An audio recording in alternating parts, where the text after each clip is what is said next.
Hey, what's up? It's Kit. Time for another video. Today, we will talk about the soul of slow jigging, which is the rod. Okay, the heart of this whole system is the reel. Okay, the soul is the rod because it gives life to the body, which is the jig. Make sense? And the whole thing that connects everything, the vein or the artery, is the fishing line. So that's how I see it. Okay, the whole system, heart and soul, is what you're holding. Okay, the heart is the reel. The soul is the rod. The body, which is the jig, is connected via the veins. Okay, which is the line. So that's like how you see the whole system, or that's how I see the whole system. Okay, so the soul, because it gives life to the jig. This is literally like the stick of the marionette, the puppet, right? So this is like the stick that moves things. And you're the puppet master. There are a few things to look out for when you're buying these things. I'm sorry that this video came late if you have purchased, and I'll tell you in advance, I'm sorry, because if you got it wrong, you're gonna have to sell that shit and buy the proper ones. Okay, at least if you care about doing things the right way. Okay, before we start, this channel talks about the hows and whys of fishing. We cover everything from big game, ultralight, everything in the middle, including fly fishing. And this video is part of a series on the slow jigging 101. So very basic. And there's a playlist in the description below. If you want to learn more, there's also a list of videos that I've put in on the description. Those are all deep dives that explain this whole thing. All right. So let's get down to it. I have 3 examples here, but before we actually get to them, let's talk about something really important. Okay. So slow jigging has been around in Japan for a really long time. And then it spread out to Asia, and there it kind of marinated for a really long time. So at first, we only had Japanese rods. And then places like Malaysia, Singapore, they have really good fishermen there, and they saw and adopted this type of fishing way before everyone else. And then they made rods to suit their style. And one thing that you have to understand about slow jigging is that the rods are not designed to fight the fish, meaning you don't pull back on the rod. So for until this day, there are only 2 brands in Japan that's kind of designed to fight the fish. Okay, so just to give you what do you call this, a shortcut to things, those 2 brands are Garage Nagi and Takami Technos.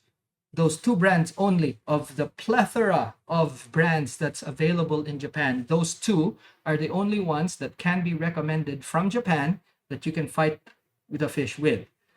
Obviously, there's limits to that as well. So, uh, you know, it's not something that can be say that you can't just high stick it. Okay, the high sticking is the #1 breaker of rods. So when the rod breaks, the very first thing you should look at is not the rod itself but the guy who's using them.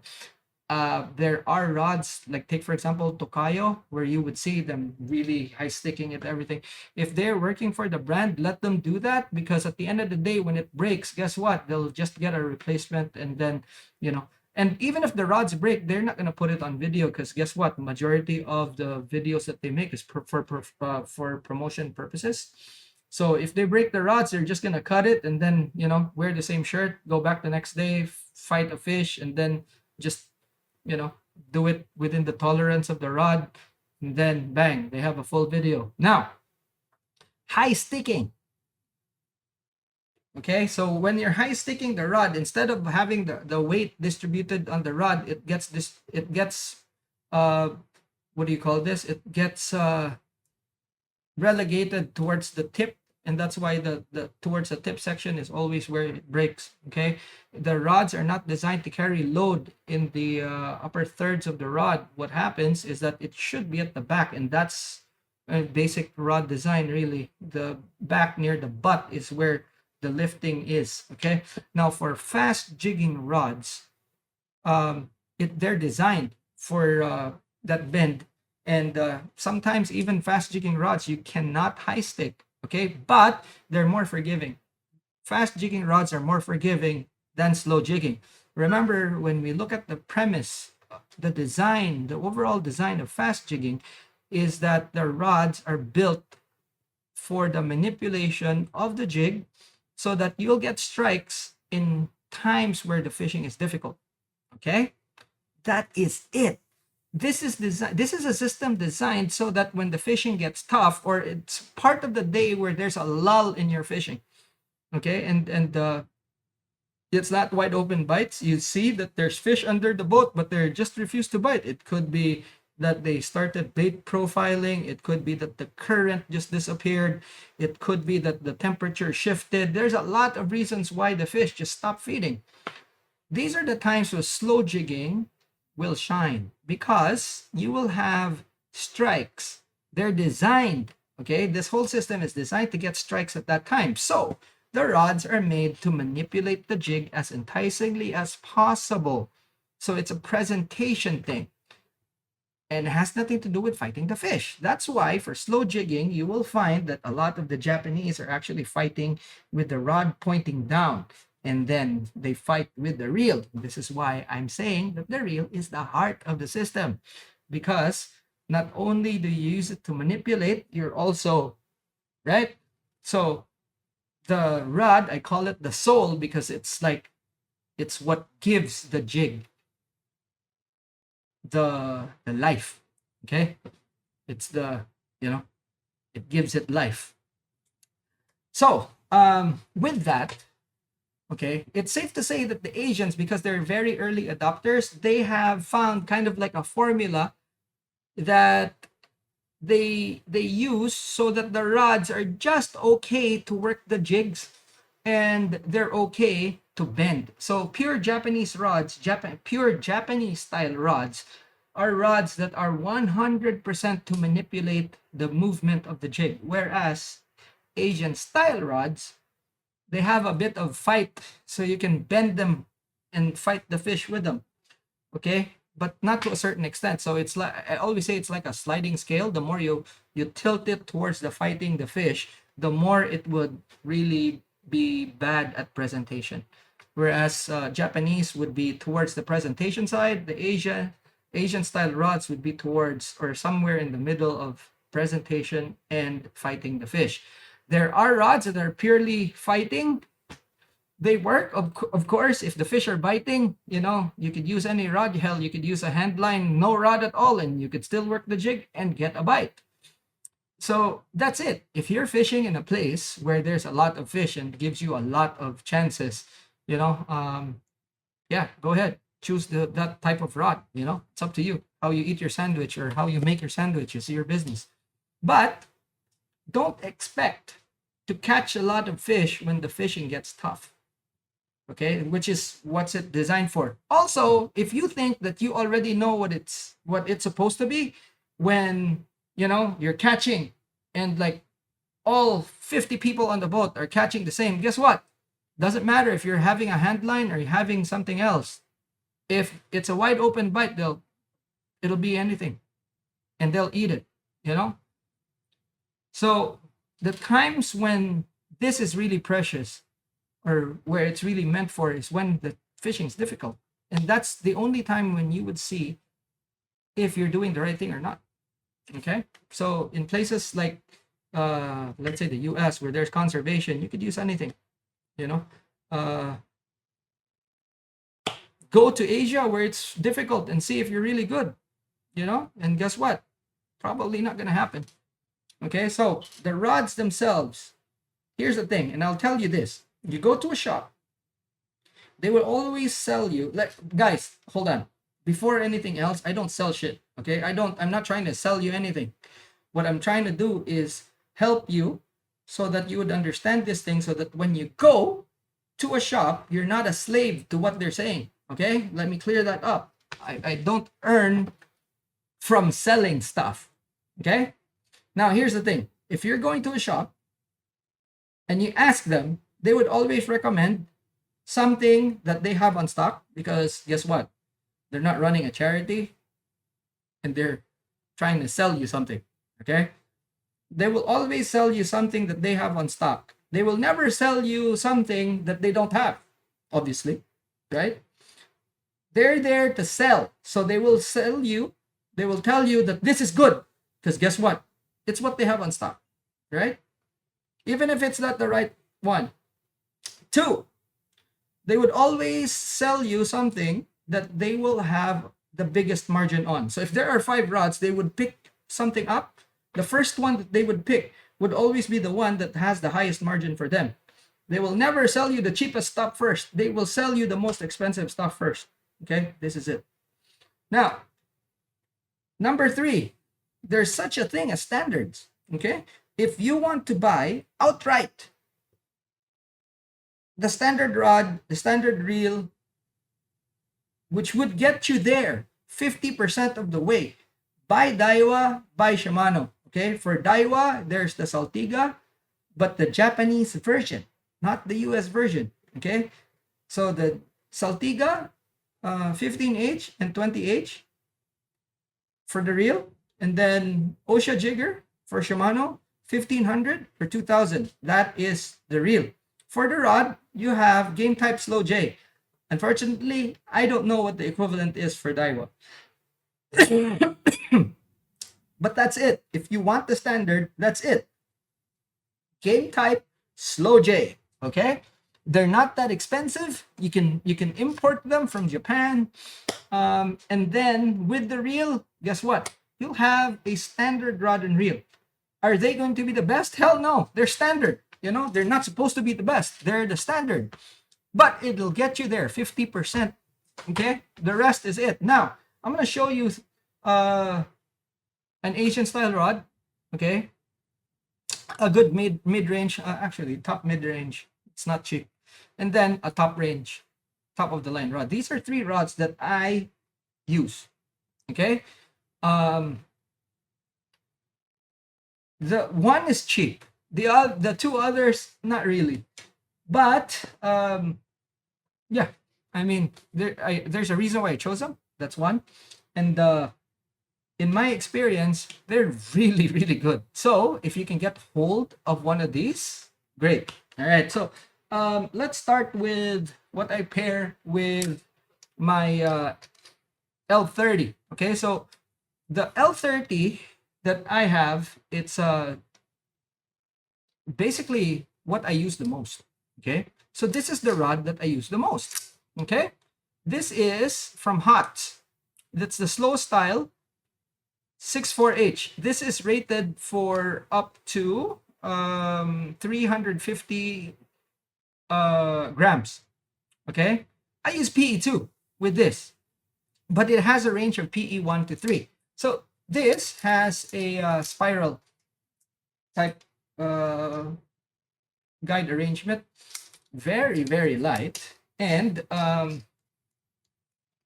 actually, you can pull back a little bit with this. So, you know, very good balance with the L30. Okay. This is made in Korea. Okay. And what I like about this is that it has unsanded blanks. And unsanded blanks, they are the strongest state of any fishing blank. Okay, so if you're choosing something that's kind of tough, this would be it. Now, the reason why I use this is quite simple. It has everything. It has everything that you can look for in that you should be looking for in a slow jigging rod. It's relatively light. The what do you call this? The length is perfect. This is 6 feet 4 inches. Okay, and it fits me correctly. It fits me just right with the reel. So one of the things that and remember, this is my most used rod. Okay, so for the lightness, okay, the reason why I chose this is because for me it balances really well with the reel that I use. and working the jig, because it has really good recoil. Okay, it has really good recoil. Working the jig, like really, really good. So this is actually kind of like the second tier, because the lightest rod I have that I use until this day is the Adajio. This is a cheap Asian style rod from Storm. You won't get this in the US, but lately what Rapala has done is it released it onto the Rapala brand itself. So you can buy this, buy that version in Asia, and guess what? The trimmings are better. The blank remains the same, but the trimmings are better. So if you're looking, it's the Adagio from Rapala, not Storm anymore. Okay, I have that the heavier of this rod, Max 500, in the Philippines. So when I go home to the Philippines, I use this rod because I don't have my other rods with me, and I have it stationed there. So all I have to do is just actually take a rod. Now, if you are looking for a cost-effective rod, okay, get one of these from Asia. Okay, there's some shops in Singapore that actually send rods worldwide. If not, I'm gonna ask some friends in the Philippines if they're actually willing to send in the US or something. I'm pretty sure that what do you call this? I'm pretty sure that there are some people interested, but maybe you could save a bit of money. I don't know. We'll see. All right.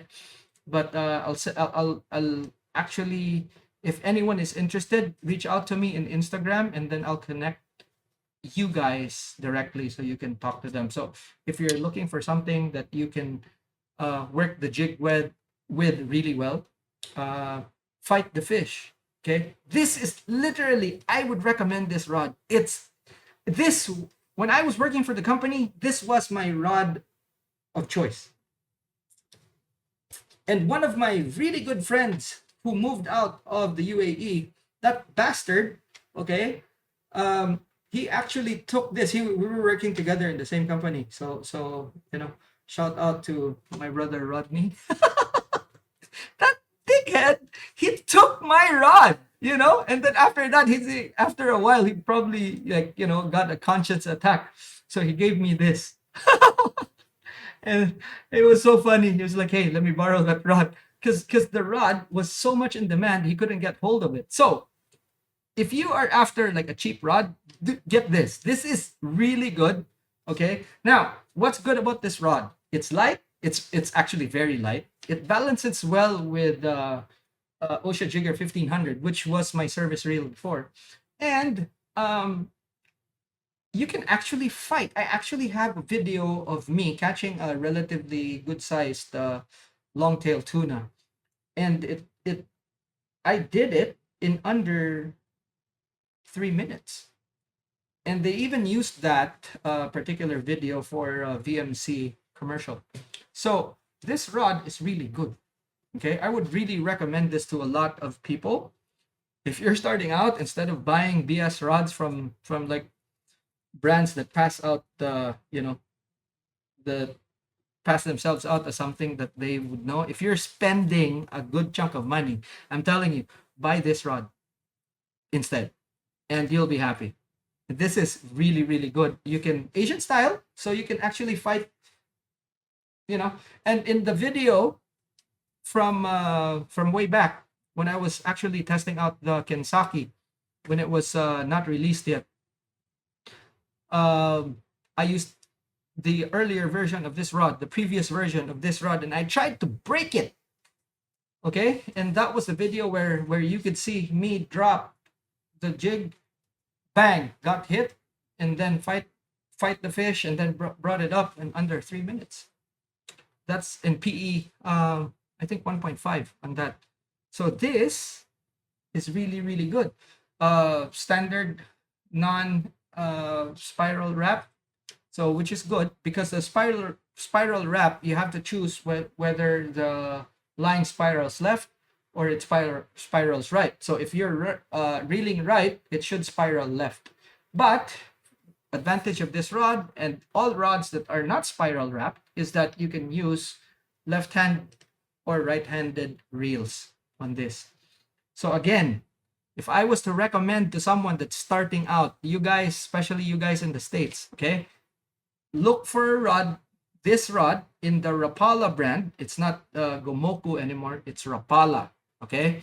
So Rapala Adajio, get that, and trust me, you won't be sorry, because that rod is way better than the crap that you actually have in the US. I am no joke, okay? And you know what? I'll go as far as say this. See, the thing is, as far as slow jigging is concerned, this is why it's not a good idea to buy from US brands, okay? This just started in the US. It's been like God knows how long that this is done in Asia.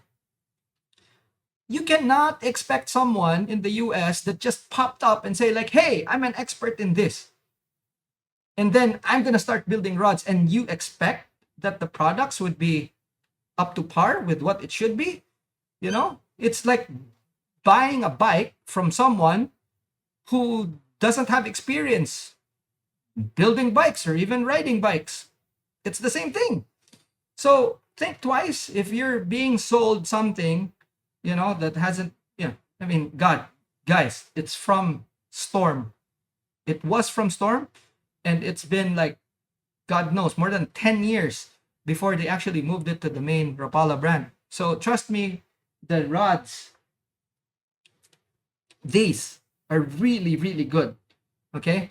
Get in touch with me on Instagram, and I'll connect you directly with either a shop from Singapore that would be able to help you out. They sent to the States, or I could probably connect you to a friend, to a shop in the Philippines, you know, that sells these.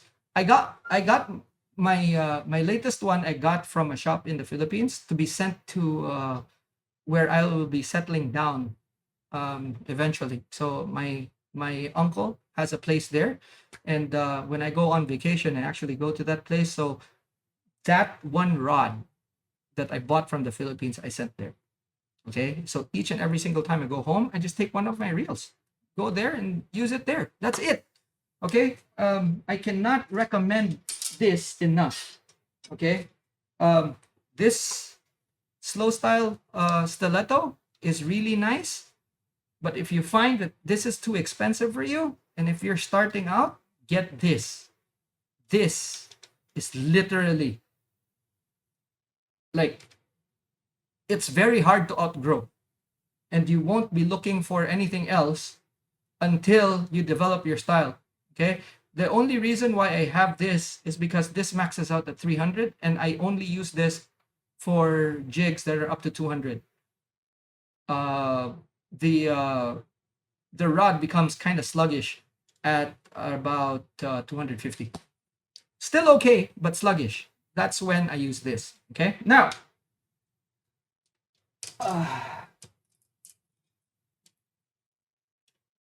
let's talk about this. Wow, that's like, holy moly. See, when I picked those two up, you know, and as soon as I picked this one up, it's wow, I could really feel the weight. Now, reason why weight is important is because I already spoke about this in the Reels video. You want a very light system because of sensitivity. Okay, this is literally one of the best. This is a deep liner logical 660. Okay, meaning it is 6 foot. There is a 770, which is a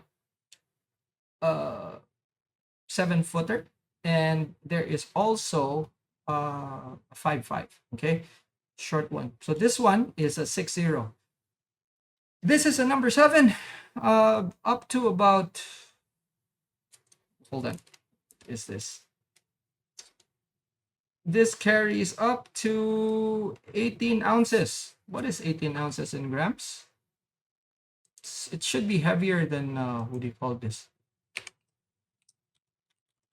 It should be heavier than about 660, 510. Oh, there we go. So it's a 510. So my rods are structured wherein there's like you know, I do maximum 350. So 300 grams on that, and then 200 on the other one there.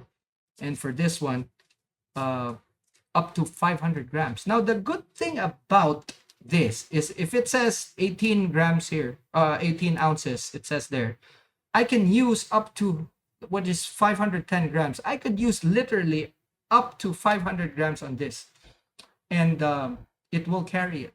Now, if you don't know the guy that makes these rods, his company, uh, Hashagimura, yeah.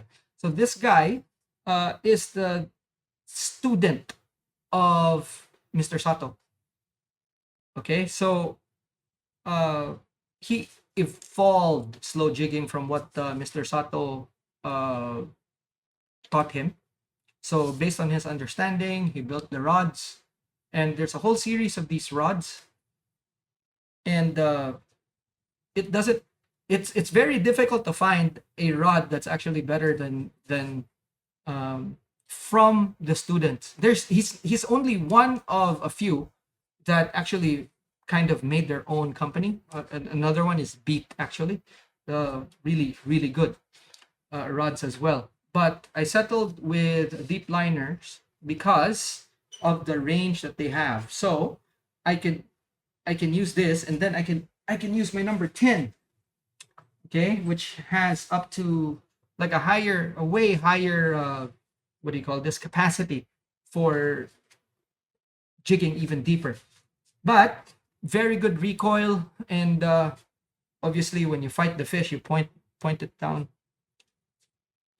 But as far as sensitivity, working the jig, and every single thing that you could possibly look for when it comes to slow jigging is with this rod. Now, is this the best rod? No. I honestly believe that although this is one of the best rods you could buy, the slow jerker is still going to be better because these rods are all based on that series of rods. Okay, so if you want the best, there's no other than the slow jerker from Poseidon, which is made by Evergreen, and that is the rod that all the other rods are based on. So when you're buying rods from, say, brands that are made in America or brands that are based in America, all they do is get rods like these, okay, send them to China and say, like, I want a copy of that. They don't even know how this works. How could you expect a good rod if it's a copy of a copy of a copy? You know what I mean? So that's what do you call this? That's the truth of it. And whether you like it or not, you know, they sell rods for, like I said, you know, they sell rods from other brands in Asia as well. You know, there's rods that pass themselves out as Japanese rods, but they're not. At the end of the day, I could just show you what good rods are. It's really your decision. But I'm already telling you, you know, after going through a lot, these three are some of the things that I use. Obviously, there's other rods that I use, but these three are literally some of the best that I've ever used. Especially the Adagio, because that was the only rod, or well, not this one specifically. There are other weights, right? But the Adagio series of rods, I used this for years. Well, actually, I used all the others in the background as well, obviously, you know. But I was working for that company. I'm not now, and I'm still recommending the rod. It's that good. Okay, so honestly, if you're starting out and you just want something, you know, or if you want something that it's hard to outgrow, better than literally better than what's being sold there and passed out as slow jigging rods, the Adagio series of rods, they'll do you well. Alrighty, so that's it. If you have questions, drop them in the comment section, and I'd be happy to answer. But when you're looking for a rod, don't just go to the shop and trust them. Okay, the recoil of the rod is very important, and rods are very sensitive. Okay, when it comes to the rods, I mean figuratively, rods, when you choose them, it's a sensitive issue And choosing the wrong one spells disaster. Now, if you're fishing in areas where there's like a shitload of fish, it doesn't matter. Okay, you could, like I said, you could use a hand line. That's that. But if you want a proper rod, the closest thing that's cost effective is the Adagio. If you can't afford the deep liner, if you can't afford the hots, these are not cheap rods. Okay, but if you can't afford, go for an Adagio, and I'm telling you, they're really good. Okay, I can't speak for rods I haven't used. And there are some rods and brands that I won't even touch because I know they suck. Okay. But as far as cheap rods are concerned, this is it. This is it. Alrighty. That is it for this video. For a deeper explanation of this, there's a video on in the description below that you could watch. But that's it, guys. If you're starting out, if you want the best of the best, something that's in the middle, and a really cheap good one, I showed you. Alrighty, that is it. If you want to share this video so that your friends would learn with you, and well, obviously get the message out, especially when it comes to these basic videos, go ahead and click on the share button. Share it with your buddy, family, whoever you think that would benefit from this video. If you've learned something, click on that like button. And if you want to support this channel and support the growth of this channel, click on the membership button. It really does help out. I mean, this isn't free. Making all of this isn't free for me. So even a little bit at a time really helps. Alrighty, that is it. Thanks so much for watching. I'll see you in the next one. Class dismissed.